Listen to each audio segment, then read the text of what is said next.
very profesh. Check, check. I want to say you're the third. All right, we're going to start over. Oh, okay. You're the third guest on Matt Lucas's Big Three. Oh, that's auspicious.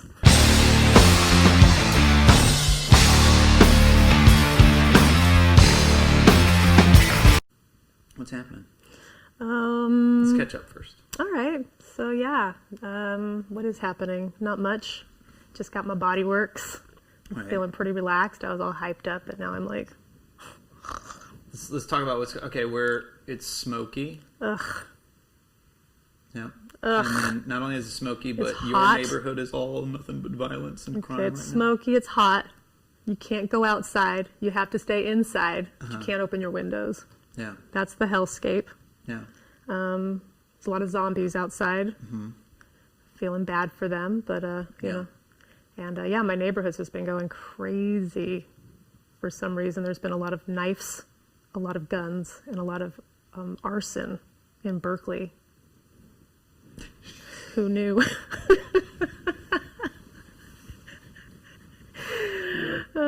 It's a little nuts. Berkeley's going off.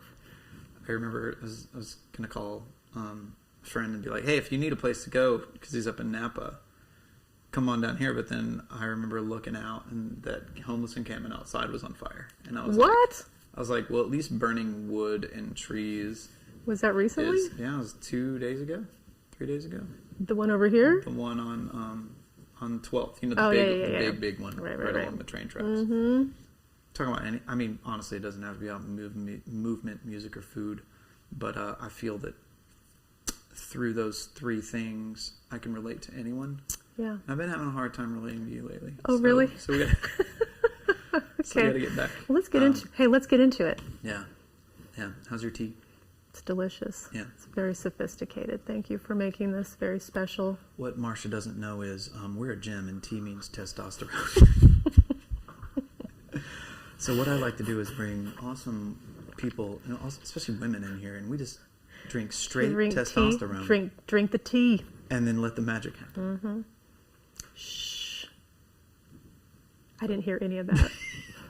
What have you been doing for movement? How's your body feeling? My body feels pretty good. I mean, besides the reason why I came here today, which was I'm in nursing school. It's kicking my ass. Yeah. Is it okay for me to talk to your TV audience? Yeah. Can I talk directly to you guys out there? Yeah. I was sitting. I've been sitting like this on my couch, studying like a lunatic, like hyper focused. Like I'll sit for a good 8 hours, and I can feel my back unhappy, but I'm just like, I gotta learn it.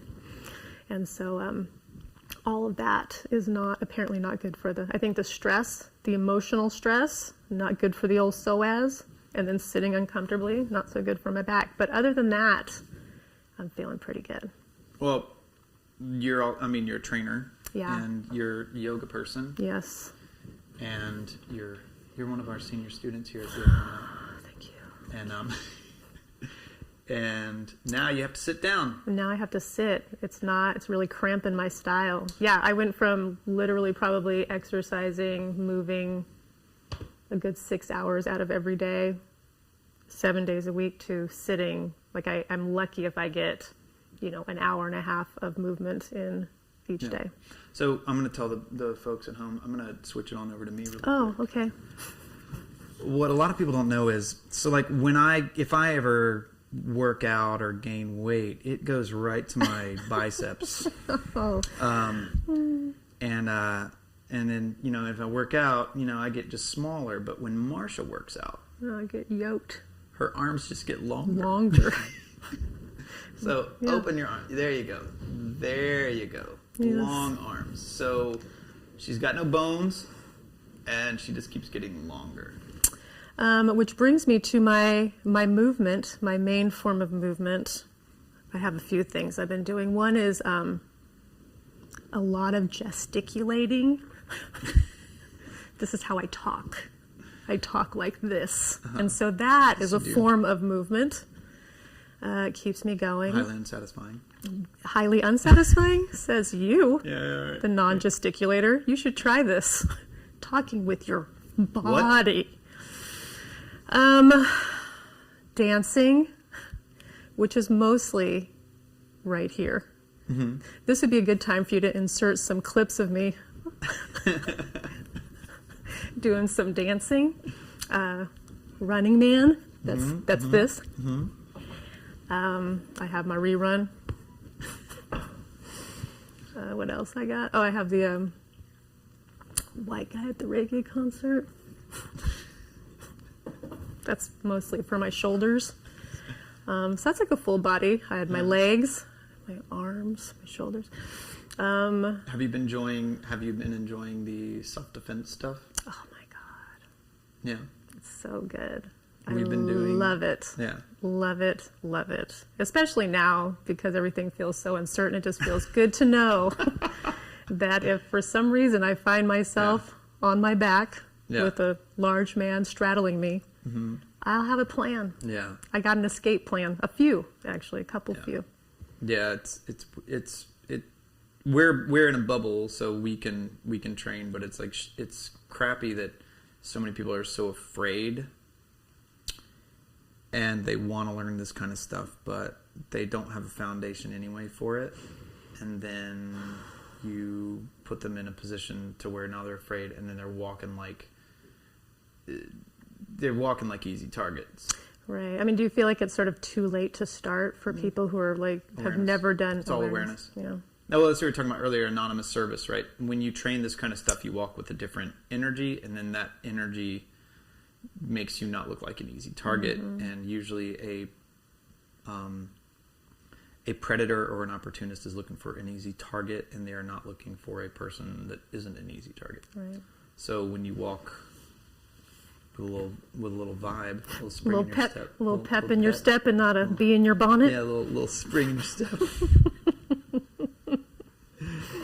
Yeah, and that's you heard it here first, people. Yeah. It's the new thing. So, all right. So you've been doing that, and so also because I'm so busy, I've been really loving the Persian conditioning set. Yeah, you've been doing that here. A little shout out to that. So good, so efficient. It's just like just get her done. What about let's talk about failure. Oh, let's talk about failure. I want you guys to notice how nervous she just got. You were valedictorian of your class at Berkeley. Yes, I was. Thank you very much. But before that, you were a complete failure. Pretty much. And then you went and became a complete success. That's right. And now you're back into nursing school. How's it go? I'm feeling like crap. Is it okay for me to cuss on your show? This crap. It feels like shit. Yeah. And actually, but you're no. turning it around. No. I've been crushing it. Okay. I'm not going to go into the long list of really amazing things that I've done in nursing school so far. Okay. You're just going to let's focus on the failure. Let's just look like no, I've been crushing it. Okay. It's been going great. I've been stoked. Maybe I've gotten too cocky. I don't know. But I've had my first taste of failure, and it's really kind of rocked my world. Because right now, this semester is sort of the hardest semester of nursing school. It's sort of the culmination, everything we've been learning, which requires a certain level of retention that I apparently don't have. So the expectation is that I remember things, even the littlest things that I learned, a year and a half ago, that's supposed to still be fresh in my mind, but it is not. So the idea is you have all this stuff you've learned, and now we're learning a shit ton. Can I say that on shit ton of things on top of it? No? Is it okay? Sorry. On top of that, and it just feels really super overwhelming for me. I don't really know. And I'm like really systematic. I'm all about like creating systems, and I'm a really good student. I've been a student forever. That's kind of my thing, is being a student. And now I'm feeling like I don't know what I'm doing. I actually feel I'm actually scared. I'm physically scared that I'm not going to be able to do it. You will. Can I tell the folks at home? Everyone at home right now is worried sick about you. Thank you. That. And thank you. But what a lot of people don't know is if you guys knew anything about my relationship with Marsha, she comes in worried sick, terrified, stressed out, and it always ends good. So Yes, I'm hoping that that's going to be, but I really am. I know that this is part of my process. I know that you've heard me say this before, but I am genuinely afraid that I'm not going to be able to do it. But you know what? I'm not going to go down without a fight. Okay. You know what I mean? This class is going to get me on my back, and you know what I'm going to do? I'm going to buck up. I'm going to grab the shirt. I'm going to choke it. Get it. Kick it in the balls. Right. What else? Music? Yeah, man. What have you been listening to? Well, much like my dance moves, you know, my music is pretty much stuck in the 80s and 90s. The only new music I listen to is stuff that you send me, like the Danzig Diana Summers mashup, which was kind of like magical, and I feel like you should share that with the world. All right. And then you got me on the Jason Isbell, which made me just want to go kill myself, or like go buy a horse and ride it to Tennessee and find myself a nice Southern man to write love songs for me. Yeah, he's great. So I had to give that up. But then the other cool thing that happened is that Maceo, my 12-year-old son, for the audience out there who does not know. It looks exactly like her. He does. He has just gotten into skating, and him and his little buddies are like, trying to like get into music. And so he asked me the other day, like, how did you know what kind of music you liked when you were my age? Like, how did you know what music you liked? And I was like, that's a really good question. I think it was a lot of things. So I've been thinking about that. Like, there was my mother and my sister's influence, right? So that was like Kool and the Gang and the Commodores and the stuff that they would just play. And then there was radio, which the kids don't have these days, I guess. They don't have radio to like get their musical. Which is also a great movie with Cuba Gooding Jr. Just kidding. It's actually Cuba Gooding Jr.'s career-ending movie. Yeah. I never saw it. It was to his career as Soul Man was to C. Thomas Howell's career. Anyways, all right, continue. Sorry about that. So then I was like, okay, so I went back through and I've been trying to turn him on to, some of the music that was, but it would also be relevant to his skating life, like Bad Brains and, Beastie Boys and Tribe. Just trying to give them a little taste. And I'm sure the kids have music that they're listening to that's cool now, but I don't. I wouldn't know. The kids. Yeah. I wouldn't know. These kids are those pesky kids. Well, the reason why kids don't know it, you have to just sort of be in a room alone. Or just be with your friends, and then something comes on, and it just kind of... But where does it come on? Like, I think it used to come on the radio. Well, it used to come on... Well, and the way you found cool music was skate videos, surf videos, right, all this stuff. Yeah. And it's, because, like... Or you'd go to punk shows, and then you would do tape trading, and... because it was like, since you had to burn calories to listen to music, it was the equivalent to searching through video games, or... it's like the equivalent to hunting stuff down. So, they just don't have the muscle to seek like that because, again, baby birds, you just like look up and things are dropped in your soul. And then it's like, why would they have taste? Because like they're kind of overwhelmed with so many other things. Yeah, their focus is more on like the visual, the things that they're seeing and not so much what they're hearing. Yeah. So I feel like a little bit is a bit of a failure on my part just because I was feeling maybe I didn't listen to enough music with him when he was little, or I let him, like we'd be in the car and I'd put something on and be like, I don't like it. And I'd be like, okay. Turn it off. And I should have just been like, no, I'm driving. Yeah, it's not my, you just have to look Who at it. Who cares? Nobody asked you. Shut up. Oh, there you go. You're going to have to edit that out. That bass reminds me of, what are your thoughts on Magic Mike and the Miami Bass Machine? Well, since you asked. Did you ever listen to that? No. You never listen to bass music? You never listen to bass music? Boom, boom, boom, no. Boom, boom. No. No. No, like in the 90s, everyone's doing the lowrider trucks with like, just full of speakers in the back. It was like everyone's about... And then there was like Magic Mike. There's this music that was just designed to showcase your subwoofers. Oh, yeah, no. And so it'd be like just the hi-hat for your tweeters would be like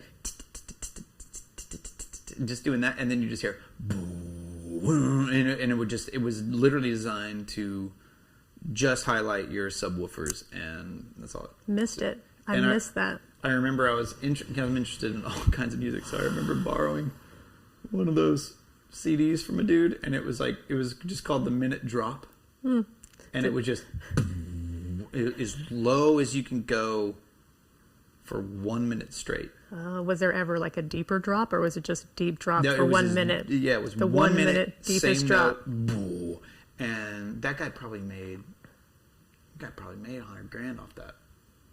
Probably more than that because it was such a novelty. So No, I yeah, missed that. so there's that. All right, so you've been turning the kid on. I've been trying to turn him on. doing- He's been receptive. He likes the Bad Brains. Some. Yeah. Definitely like Tribe, but how could you not? How can you not like Bad Brain? Well, I can see how you cannot like Bad Brain. He's gotten into the Beastie Boys. Yeah. I think he's coming Kid likes the around. Beastie Boys too. Yeah. Have you turned him on to Run DMC's Raising Hell? No. Yeah, do that one. It's All tricky. right. Everyone likes It's tricky. Tricky. And who was the other one that all kids like? Oh no.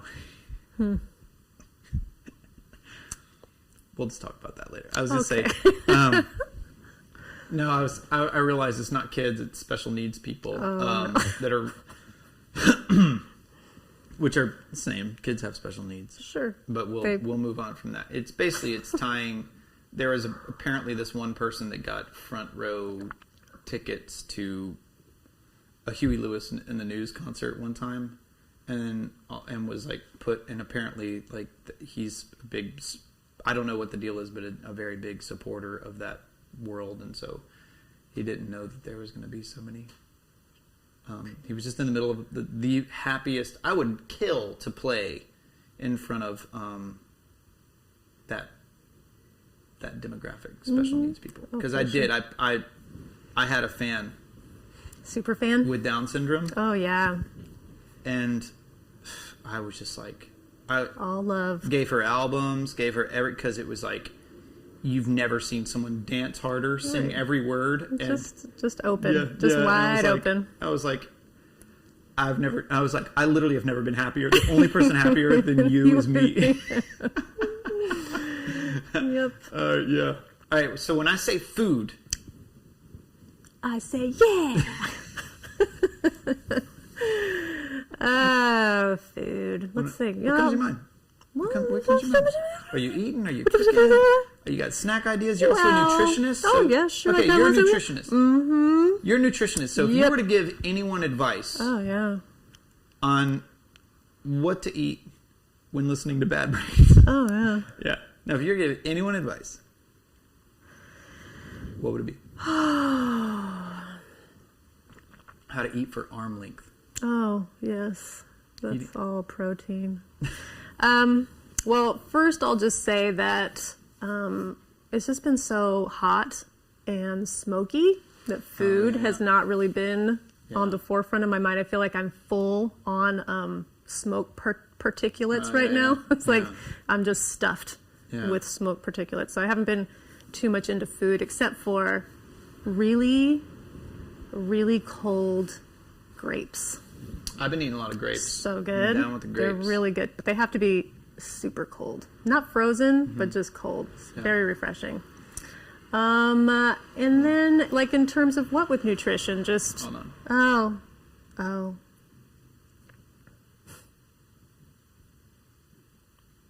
And... go. Where were we? All right. I'm on the personal responsibility train. Yeah. And you were in the weight loss world for a long time. I was. And I'm always trying to tell people that they pretty much know everything they need to know in order to accomplish their goals. So when people would come into you and they would start down that train of, what do I do? What do I do? Yeah. What do I say? Yeah. Well, to me, like, actually trying to lose weight is just its own kind of hell. Shit You know what I show. mean? Like, Yeah. it's It the is a hell. worst. It is Yeah. the worst because it never happens fast enough. Yeah. You're putting in so much effort and it's just not happening. And the thing that was really interesting to me when I was doing that work was just the level of, like, like sacrifice that people felt like they were making all the time, you know, and they're looking around and they were saying like, how come everybody else gets to eat donuts and I don't? Yeah. The world is so unfair. And I was like, you can eat a donut. Yeah. You just have to decide. You know what I Yeah. mean? Like, Yeah. and the goal is, I mean, I think that the goal, like taking the weight loss goal out of it, you just wake up every day and you do your best to make the right choices. And you know what they are. Like, I was never telling anybody. I mean, there was some stuff because it was mostly keto based. Yeah. Eating, so there was some logistical stuff that I would tell people that they didn't know, but ultimately it's like, eat clean food, you know, Yeah. don't eat sugar. For keto, you know, don't eat the breads, pastas, the white flours, drink ridiculous amounts of water, move your body, and you just wake up every day and you just do your best to do that. And on days that you don't do well, that's okay, you know, just wake up the next day and keep trying, but take the weight loss, like don't weigh yourself. You know, take the weight loss goal out of it and just wake up every day and do the right thing because it's the right thing to do. And then you'll just start feeling better and then you'll be doing it because, and also the other important thing is, I think, is that the level of mindless eating that people do, you know, so I think that's another thing, and I'm losing my train of thought. But yeah, so you just wake up every day and you pay attention. You know, you pay attention to how you feel if you eat something crappy. Like, don't just let the moment pass. You know, don't just like eat a donut and then be like, boop, boop, boop, move on. Like, eat your donut and then just notice how you feel about it. You don't have to beat yourself up. Or when you eat something really amazingly good and healthy, like take a moment just to acknowledge how good that feels. Yeah. At the end of the day, like take note. And then every day you're just trying to get, you know, gather up those good feeling moments as opposed to those bad feeling moments, and you just start developing better habits. Well, that is a thing that if you read the email that I just sent, it was about I the will. personal responsibility thing, and that's what I was talking about. I was like, it's about building tools, and that's the problem. It's like everyone's like, how do I lose weight, or how do I get ripped muscle, or how do I, you know, it's like, how do I, and it's really, it's just like, how do you just build your toolbox? Like, and then I went through a whole thing where I was fasting all the time. And hold on. None of that chicken shit intermittent fasting, non-committal stuff. That is just skipping breakfast. Anyways. Yeah, don't get me started on that. So everyone's like, I want to fast, but I also want to eat. I also don't really want to fast. Fast is just water. And I have to tell you about my fasting time. Huh? Okay. And when I would do it, the benefit that it had was I felt what food did to me. Mm-hmm. So like when I would break the fast and I would start eating again, literally everything you ate, you're like, oh, I'm thinking differently. I feel different. Like you felt everything. I never weaned myself off sugar. I just didn't want it. Mm-hmm. Like, I just want a donut. Mm-hmm. Now when I pass, like if I pass like a donut shop or like some kind of big, people are like, donut. It literally smells like shit to me. Mm-hmm. It smells. And so then you don't want some deep fried bread and some old gnarly oil. That doesn't sound good to you? Yeah. And it's just like, it's fat and sugar and whatever. And so not into that. And then if it was, and then my other rule is if it's bad for me, it's got to be really, really, really good version of it. Right. That's why, like, so if I'm eating sweets, I eat that chocolate from Sacred Chocolate. Mm-hmm. Because it's like... But that's not really bad for you. Well, that's what I mean. Really counts. It's so good and it's so high-end, it's actually not bad for you. Yeah. I was thinking that you meant, like, if it's going to be bad for me, it better taste really friggin' good. Well, yeah. Not like, oh, it better be the healthiest version of because that oftentimes is not going to be good. No, I don't worry about the healthy version. It just has to be a great version. Okay. I even drank wine once. Oh, what to do? Because... Look at you maniac. Get out of here. Well, sorry, I spit it out. Okay. I spit it out. You just tasted it. Yeah. And you swished it around. Yeah, because I did a thing for this crazy Yountville wine owner guy. He owned a winery, and he pulls out this bottle. Two bottles. It was Cristal and then this other like cab. And he was like, this is the Cristal that made Cristal famous. And he's like, a couple grand a bottle. And he's like, you want some? And I was like, I don't drink, sorry. And he was like, and he's like, I know this is the last bottle of this. We're going to down it tonight.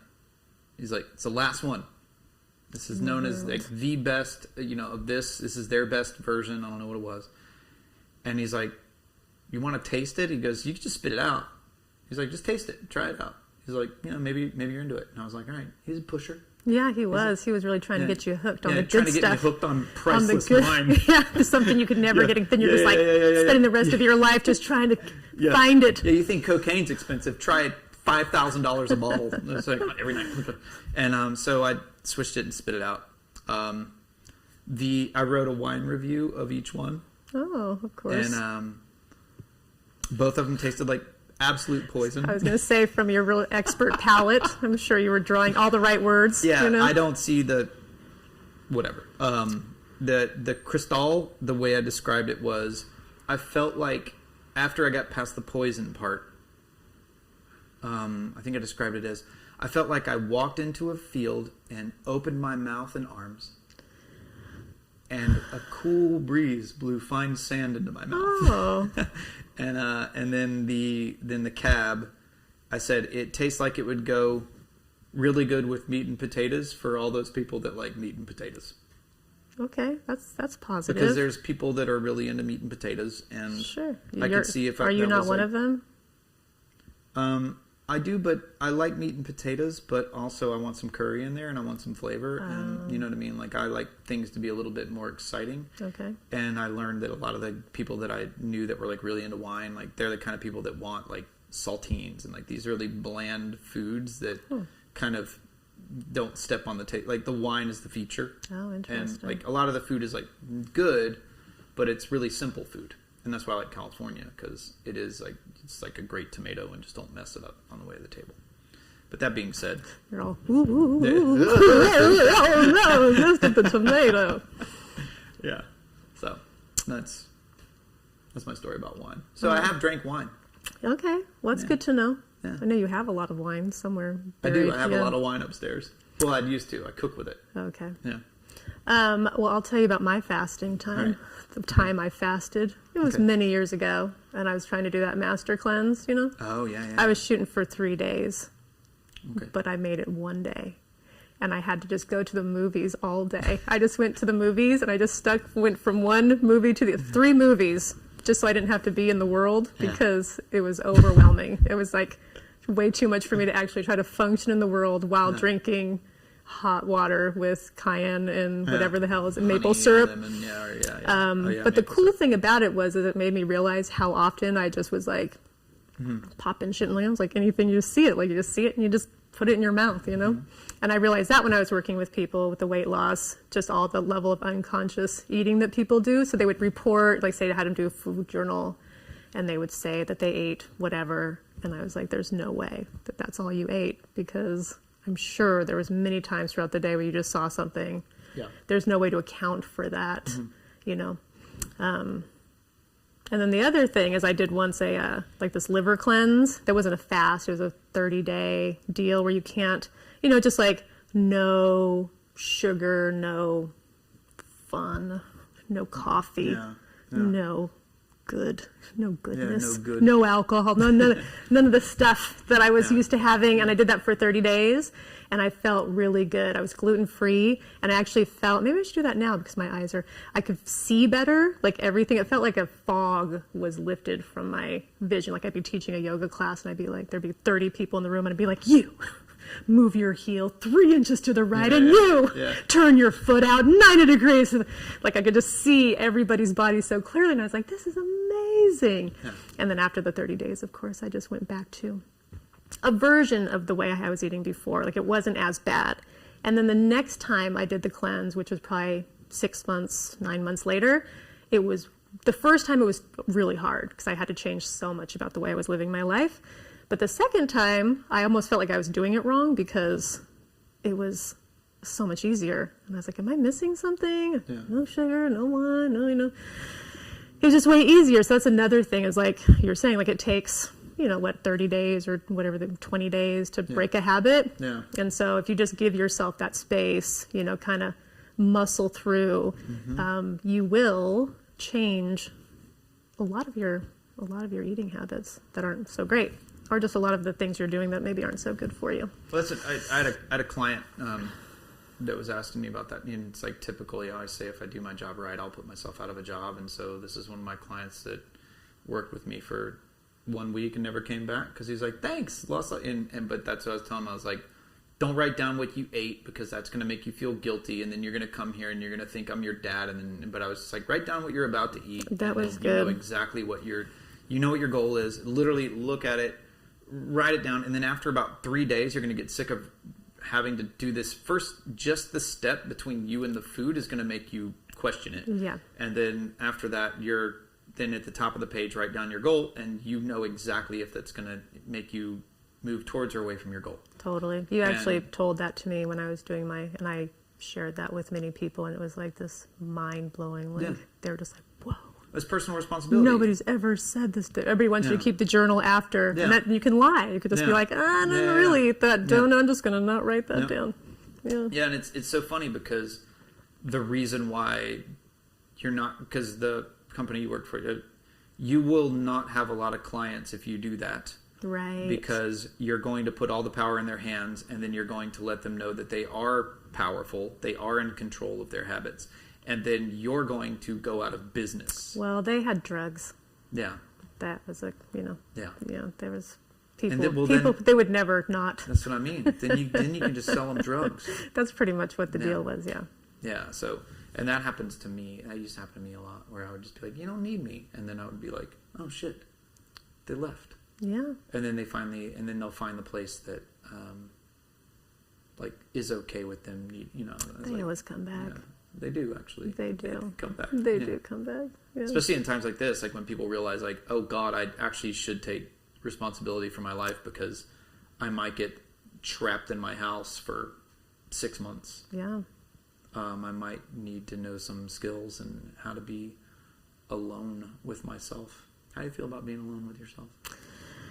I spend a lot of time alone with myself. Mm-hmm. I need it. Like, actually, yeah. I mean, I'm sure a lot of my friends that I never call back or return their phone calls or show up when say I'm so, I love you. I love you. Yeah, no, I mean, I usually, if I can not go somewhere, I usually am happy just to be at home by myself. And I also have a 12-year-old that I have half time, so I don't really I think it's this balance. I feel pretty good about the amount of time I get alone, the amount of time I get, my little blips of social time. I'm good with people for an hour, maybe 2, and then I got to go back to my hidey hole. Mm-hmm. But yeah, I don't mind being by myself. All right. Yeah. As long as I know that I have the option of not having to be by myself. I think that's important. Like, if I had to be by myself, I don't think I'd like it. But if my choice is to be by myself, then it's much better. Okay, let's recap. What is it? All right, so for movement. There was gesticulation. Okay. And there was dancing. All right, dancing. All right. You also roller skate. Oh, I do. I love to roller skate. Uh-huh. Mm-hmm. And then you also do I do my Persians. I do my martial arts. I do my yogas. I do my hiking. Okay. I'm on the go. Just a few things. She's very sinewy. I'm really, yeah. Even when I'm sitting, I'm moving. Yeah. And for music? Music, it's all old with a few things new. Yeah. And if you guys, you should put the little thing up that says the mashup with Diana and Danzig, because that's life-changing. All old.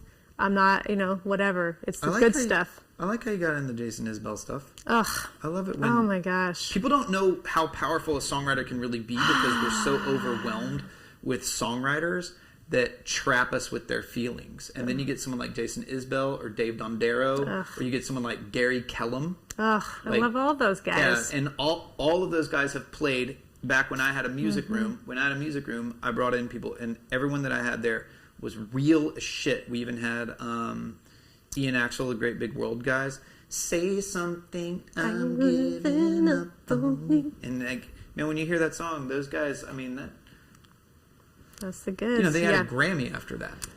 Don't get me started on Jason Isbell. Yeah. I'm going to write a paper. Yeah. Actually, I am. I have to write a paper for my environmental ethics class. I'm going to write it on the storytelling, the narrative theory using Jason Isbell. Okay, and for food, Shout out, Jason, if you're interested in shout reading out, my paper. Food. and then food, Cold grapes. cold Boogers. grapes. Is that the saying? Is it cold boogers? Yeah, you think you're hot snot, but you just cold boogers. Just cold boogers. Yeah. Or I think you're hot snot on a silver platter, but you just cold boogers on a paper plate. Yeah, sure. Whatever that means. I don't want you to think that I was really just microaggressioning at you. Yeah, it's okay. I had no idea what you just said. yeah. It just, yeah. I say it all the It's like time. rubber and glue. I say it all the time here, and everyone looks at me, and I'm like, oh wait. I know you've said it a million times, and I still have no idea. But we just all go like, there's a few things like that we all just go. Well, let me say this. I don't say you think you're hot snot on a silver platter, and really you're cold. I don't say that. But if something's really easy, Yeah, you just say I'll just be like, cold it's boogers, just cold boogers, man. and we all just go. We look at each other.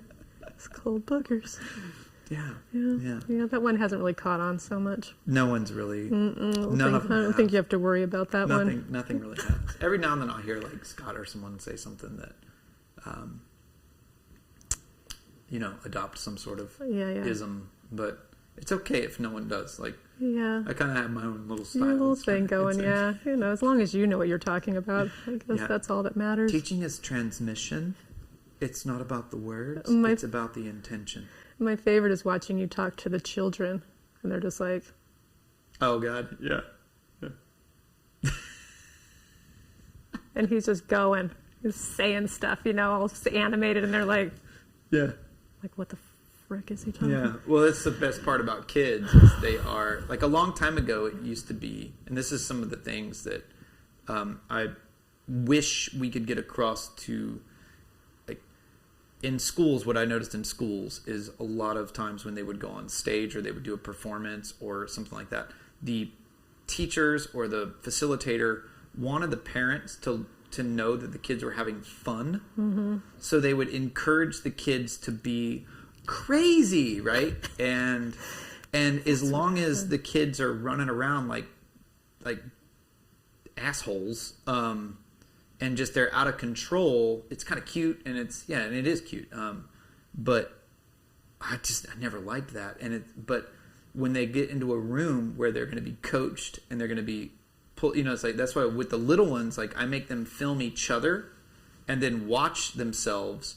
And then when you watch yourself, and this is another kind of workshop that I wanted to do with the kids. I was going to do it as a course, but it was like the kids I'd say, okay, I'm going to do something, and then you guys film it, or I'm going to do a stance, and then you're going to go do a stance. I'm going to take a picture of it, and then you're going to do a stance. We'll take a picture of it. Now we'll watch it, and we're just going to look at your stance versus my stance versus your stance, and we go, okay, and then I want you to give me one thing that you would correct in yours, right? And then they would get right, and then they would go, okay, I'm gonna do this. I'm like, all right, now think it, say it, now do it, right? That's the thoughts, words, actions. And then they would go correct it, and then we'd take another picture. I'm like, all right, so if they said, oh, I should bend my knees more, and then we'll take a picture, and I'm like, all right, look at your last one, now look at this one. Did you bend your knees more? Like, yes. I'm like, cool, you did it. And then once they get comfortable with that, then we'll film movement. And then I'll be like, and then I teach them how to watch movement. Mm-hmm. So I'm like, even though they're punching, always watch their feet. Because if you don't have footwork, your punch is garbage. And so they'd be like, okay, so they'd watch the feet. And I'm like, now give me one thing you would correct. So then they learn that coaching helps. And then then I'm going to go, okay, you're going to give me one thing, and then I'm going to give you one thing, and you're going to fix both of those. And then they do that. And then after that, after a couple weeks of that, then they start correcting each other. And then they start enjoying it, and then they start having fun. Mm-hmm. But if I were to just be like, oh my God, these kids aren't having fun, and I go, fine, just run around like a plastic bag blowing around in the middle of the fucking highway. Next, am I allowed to say that? Then they're not learning anything. And then when I go to those schools that the kids are all about fun, if you coach them, their little hearts are destroyed, right? Because they think you're judging them as opposed to coaching them. And God forbid we go through life not wanting to be coached. I think I was one of those little kids. Yeah. Little Marsha was always in little roller skates and a little skirt. Having fun, just having a good time. Just being praised. Just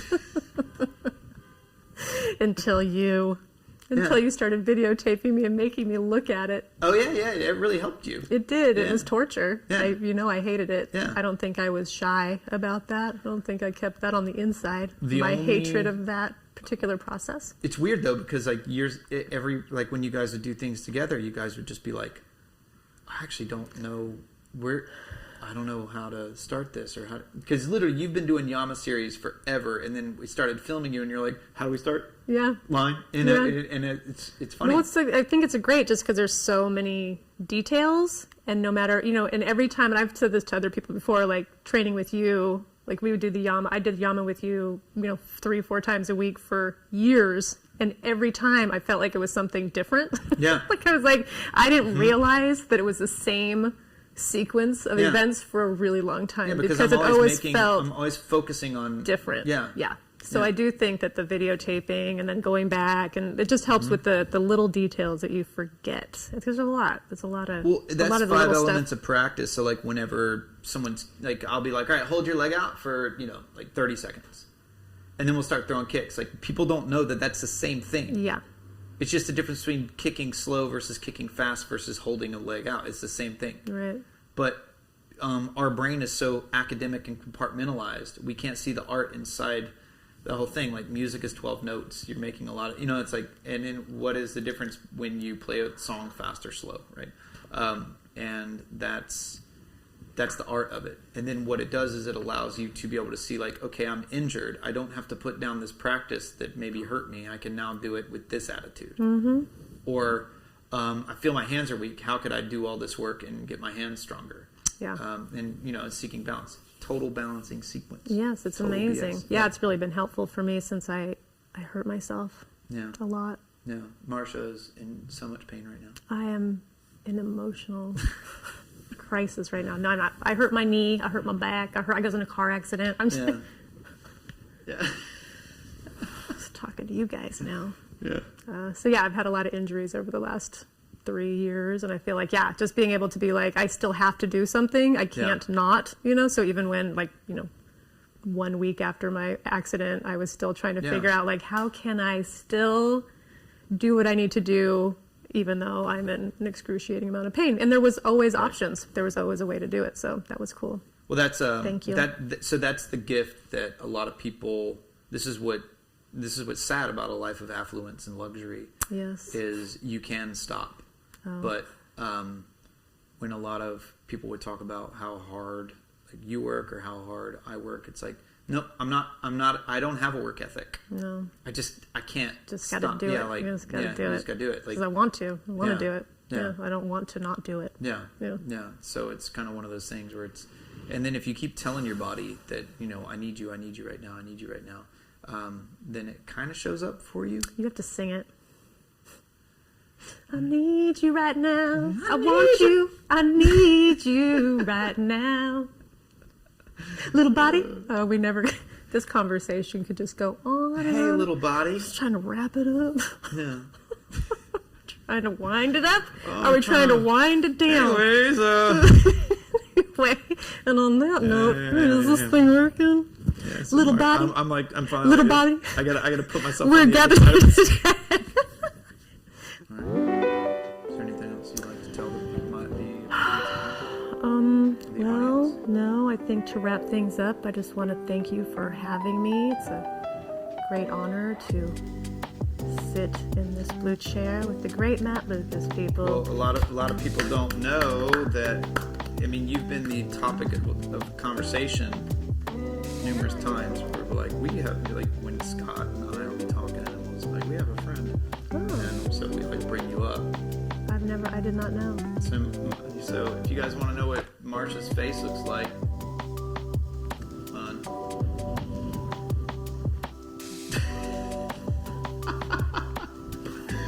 Thank you. All right, that was the big three. That's it.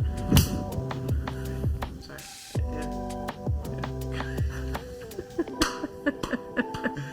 Like and subscribe. Yeah, If you like what you saw today, click the button down there, like and subscribe. That's easy. Oh, you're welcome. Thanks for I having didn't me. record any of that. Oh.